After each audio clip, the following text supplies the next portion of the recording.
I'm going to start off with Mike House to my right here. Mike is manager of Wild Acres. Of Wild Acres Retreat here in Little Switzerland. And to his left is Tim Hopfield. He's fourth generation Hopfield here in Little Switzerland and a local business owner. And to his left is my friend Esther Snyder. She's a long-time Little Switzerland resident and a good friend of mine.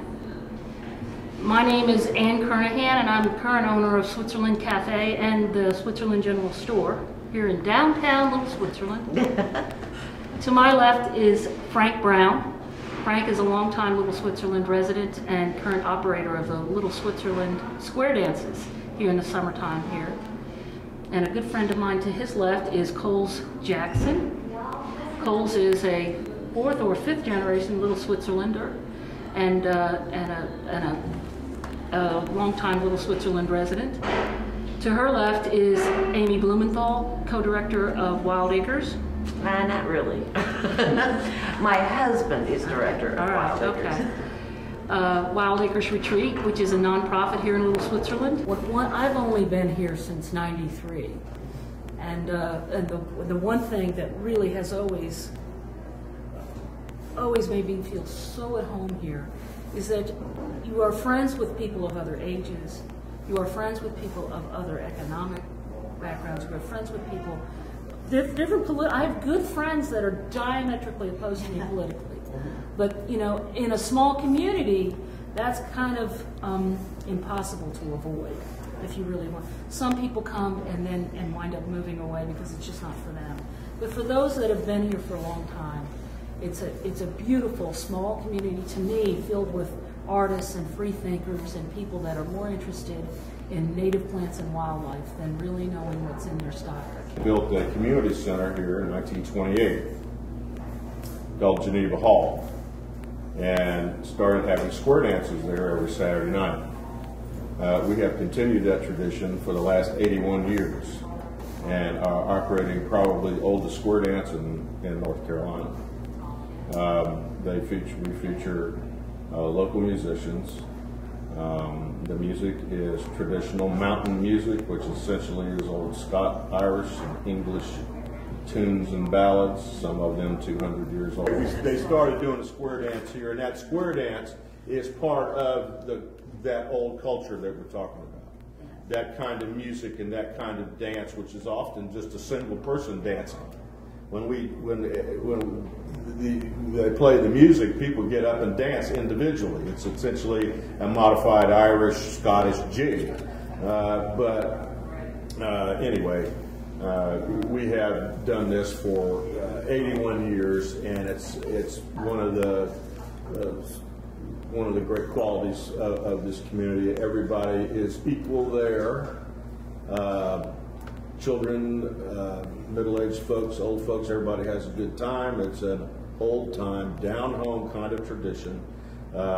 We have broom dances and we have cake walks and all that stuff. It's people often say to me, well, this is how it used to be in the United States. And I said, well, this is how it still is. And it's a good, clean Saturday night fun where the 6-year-olds and the 80-year-olds can all have the same kind of time. And you might dance with a 6-year-old, you and you might dance with an 80-year-old. That's right. And they're all perfect strangers, and they ask you to dance. The General Store was built in 1927, along with the post office. Okay. That's the rock building there, and then adjacent to it was the post office. And there's a little door. If you go in the General Store today, there's a little door. It's only about this tall. That goes into that. Yeah, and at some point, I'm not sure the sequence of events, but Pete Deal built the building and called it his supermarket or something along those lines in 1927.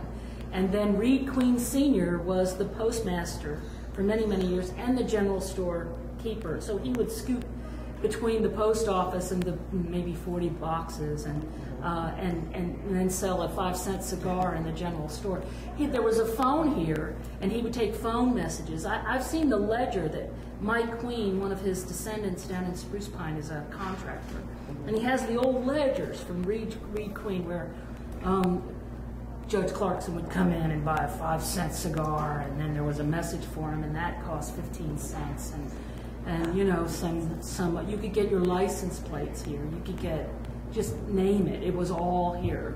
You get your fire permit here, whatever. Well, my family, my great aunt from Charleston, South Carolina, and her sister, who was my grandmother, who was widowed at the end of World War I and left with 3 little children.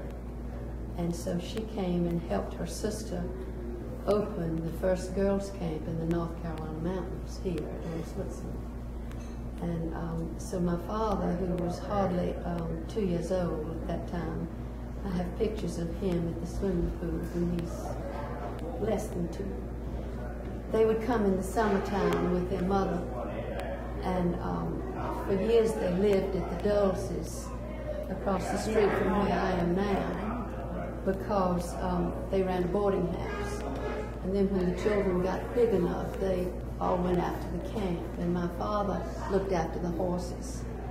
And at that time, the railroad did not come to LittleSwitzerland. It came to Alta Pass, which was 6 miles down the road.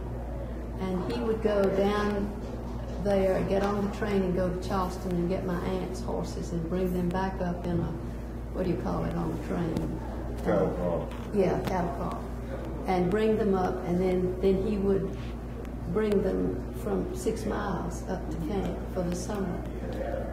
And I started coming when I was not quite a year old. And although we came into the LittleSwitzerland, it's 1.7 miles from here to the camp. We lived out there. And I had a vision when y'all were talking about telephones and electricity. In 1959, the year before I was married, my husband was in the Air Force in San Antonio, and we were very lonesome for each other. And there was no phone at the camp. I was counseling. I had finished graduate school. I could not ever, once I started coming here, I came to camp when I was 5. But once I started coming, I was one of those lucky people in the world who has found a place. They never can quite leave. And so I started coming quite early. Anyway, that summer is indelibly in my brain, because he would write me a note and say, I'll call you at 3 o'clock on Saturday. And I would ask permission to leave camp. No cars. And I would walk the 1.7 miles from camp in order to get here and sit and wait for the phone to ring. And there was the only phone here at LittleSwitzerland was a red and white telephone booth right out in front of the little store. And I would sit there worrying like this that somebody else was going to come and want to use the telephone. And my husband didn't have any time, you know, when you're in the Air Force, and he was a very low on the totem pole. And he just had a little time, a moment in time to call me. But then it would ring and I would drag it. That's a great story. And then I remember that telephone. I would sail back to camp. So what year did Camp As You Like It? It opened in 1940. So it preceded all of this. No. LittleSwitzerland was organized in 1910. Oh, right, okay. So I have never gone to the post office to see when my aunt bought her property. I'll tell you the story of one of my favorite people. She was like a mother to me since I was here without a mother for years in the summer. And although our backgrounds were different, there was no difference between us. And so she told me a lot about the old days. And she took me one day down to a log cabin that she had married and moved into, a 2-room log cabin with her mother-in-law. And she then proceeded to have 3 children in that log cabin. Well, it was one of those cabins that had an open space between the 2 rooms. You first built a 12 by 12 room, and then when your children were big enough to help you, you built another one and connected it with this open space. So that meant in the depth of winter, you had to go outside of your one room into another room, into the cold. Well, when she took me, they were united by a door between the two rooms. And she put, I can see her now, her arm was against the jamb of the door.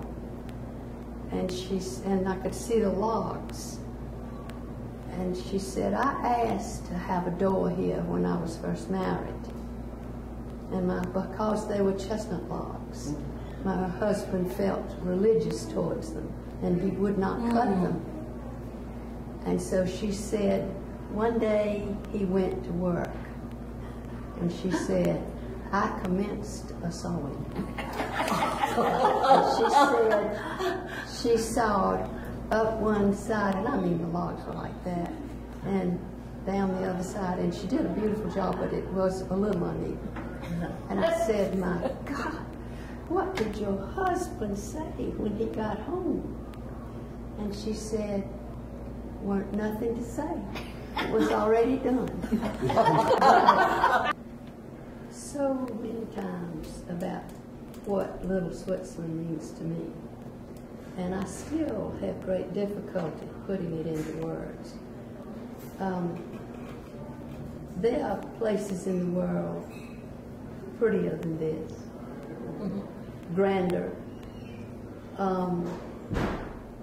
but for some reason I can't explain, this place does something to me here.